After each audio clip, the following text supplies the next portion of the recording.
Welcome back to Business Week here on Horizon News. I'm joined now by Oludamilare Adesola, Associate Director, Control Risk, to review some of our top stories in more detail. Welcome to the show. Thank you for having me. Good to see you. Hi. So the first story we're discussing is the impact of the tariff pause on Tamu and Shane. These two companies are like twins, right?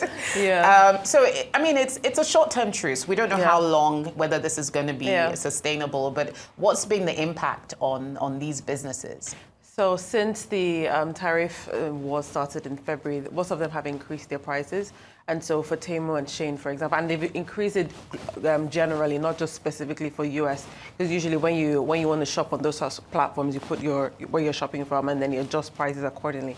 But they increased their prices across the board, and so that's been the immediate impact of that. But now that a lot of them have been thinking long-term, Shane has been looking into moving its sort of manufacturing hub to Japan, and a lot of the other conversations of the long-term, like you said, this is just a temporary pause. We don't know what's going to happen if they would actually reach a truce and to what extent. But it seems like fast fashion is now being removed from it, even broader speaking, when they're having all these conversations. Yeah. They've seen that, the actual value is less than the $800 mark that they've seen. Like the average package is about $54 that moves from Shein and Temu to the US. And so that direct to consumer sale is sort of just, it's small fish, and so they're focused on the steel, aluminum steel, and those big lithium battery, solar, and some of those bigger things. And so they've been able to negotiate to remove that fast fashion. Although there's a broader conversation about fast fashion and dumping and consumerism and all of that, but for now it seems like that has been. But so these are shipments to the US. What about Tamu and Shane with regards to the rest of the world? What is it about their business model that is so appealing that consumers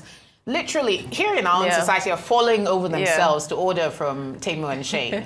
I think initially it was a novelty, but then afterwards it's then gone to actually some ease because I'm also guilty of it. I had to catch myself the other day. I wanted to get the fly swatter, and I just went to Tamu instead of going to Jumia or Konga or some of the local ones that we have. So I think sometimes it's just, just out of boredom or curiosity. But at the end of the day, it's that cheap price. The pricing makes a difference. Even with the shipping charges, it's still cheaper. They have free. It's free. Shein has a maximum, a minimum rather, but Tamu is free. If you buy one item for 10K, you won't pay any shipping. I don't know what model they're operating, but that's how they've been able to sort of come in at that cheap price that some of the local folks can really match. I know it's not really part of the main focus of this discussion, but do you have a view on the sustainability of the truce between the US and China on tariffs? I do believe, I think it's needed. There's a conversation about it's not about a fact of who's going to win. It's going to be who's going to be affected the least, because both of them will be significantly impacted negatively. And I think that sort of long-term outlook is what they're trying to reach. While Trump is trying to reduce the trade deficit, China is trying to boost exports and grow its economy. So they both have, their interests at stake. And I think because of that, there will be some level of humility once they see that the other person, is, keeping up the good faith, I think, to that extent. But the instant that they start to see that, the other side isn't looking like they're going to budge or is looking like they're going to give me favorable terms, I think there might be some reversal. So there's still that risk and uncertainty. But it also just goes to show how these geopolitical tensions actually impact real consumers. The UN has released a report saying that food insecurity and malnutrition amongst children will continue to rise for the 6th consecutive year. We're talking about 295 million people in 53 countries. I mean, this global food insecurity seems like something we should have tackled many years back. Why are we still dealing with this, and why are we still seeing these numbers? So if you see the report, it contributes 3 factors that are driving these trends. So there's the conflict, there's the economic shock, some of these trade wars that we're talking about, and then there's also the climate change. And I think that while we have some focus on conflict and security, that like let's take it home to Nigeria, and moving away from some of those farmers being chased out of their communities for different reasons, terrorism attacks and all of that, and what that has done for the output. And there's been some ways that the government has sought to increase the presence of security personnel in those areas. But the other 2 factors, especially when it comes to economic shock and sort of shoring the local economy from that vulnerability, where it's just any small thing, the prices have gone up. There's a small conversation. And I guess that's the interconnectedness of globalization and the global economy that we're in. But the impact is usually outsized locally. And I think that it needs to be prioritized a lot more. And then there's also the conversations of climate change. I mean, ever so often, the Ministry of Environment would issue sort of a warning of flooding and all of that.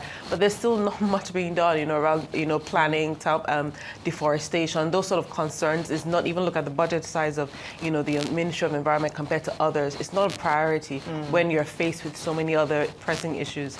And I think that's what's driving some of these things. And in some instances, I think the government has pushed that responsibility to the NGOs and the third sector and the donor economy to sort out malnutrition, sort out polio, sort out all these things while we deal with the economy. And it's just from a fiscal constraint perspective. Yeah. I mean, I can see how the problem has to be tackled, both from a humanitarian side, in terms of humanitarian aid and humanitarian intervention, but also policy and, of course, climate, which then brings me to the Nigeria First policy, which Naseni has commended the president on this kind of patronizing locally made goods. But can you tell us about the detail around this Nigeria First policy? Yeah.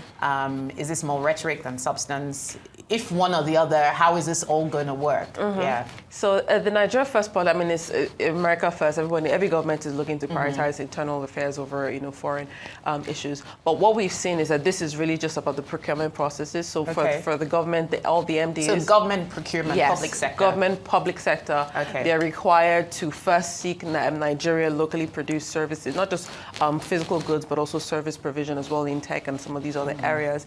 And in the instance where they're unable to, they have to seek separate approval from the Bureau of Procurement to then say that we want to get this to BPP, we want to bring this product. And I think that that's it's a positive thing. Yeah, I agree. It's the leading by example, and there's a whole conversation about what that's going to do for just the preference that we tend to have for foreign goods as opposed to local goods. There's just sometimes like, if you want to hire someone with tech, it's like, you have somebody who's coming in a suit and tie from Switzerland as opposed to somebody who is here. Yeah. I went to Unilag. So I think that it's going to do a lot to just, boosting that cultural perception. But at the same time, there's a lot more that's needed, because if those services are not being provided at the quality and the pricing that is competitive, then it's just going to, balloon the budget for no reason. And with any policy that announced, the devil is always in the detail, right? There's the implementation side of things. I think it's a fantastic idea to sort of promote and champion the using local goods and services. But I also think that if it's not properly monitored and instituted, then it can be open to all sorts of practices. Exactly. People bring in their uncle and their auntie. Yeah, so that's always the issue with these public procurement processes, that it needs to be seen to be fair and competitive. And I think those are the cardinal principles that need to govern any type of system around public procurement. But I think we then also need to, what are your thoughts on broadening out the conversation beyond the public sector? Because we talk about inflation, imported inflation, we're talking about global supply chain disruptions, to a broader economic strategy around a Nigeria First economic strategy. I think it needs to go beyond the rhetoric, which is just saying, there's a preference. There is a preference. I do believe that there's a preference. I don't think it's across board.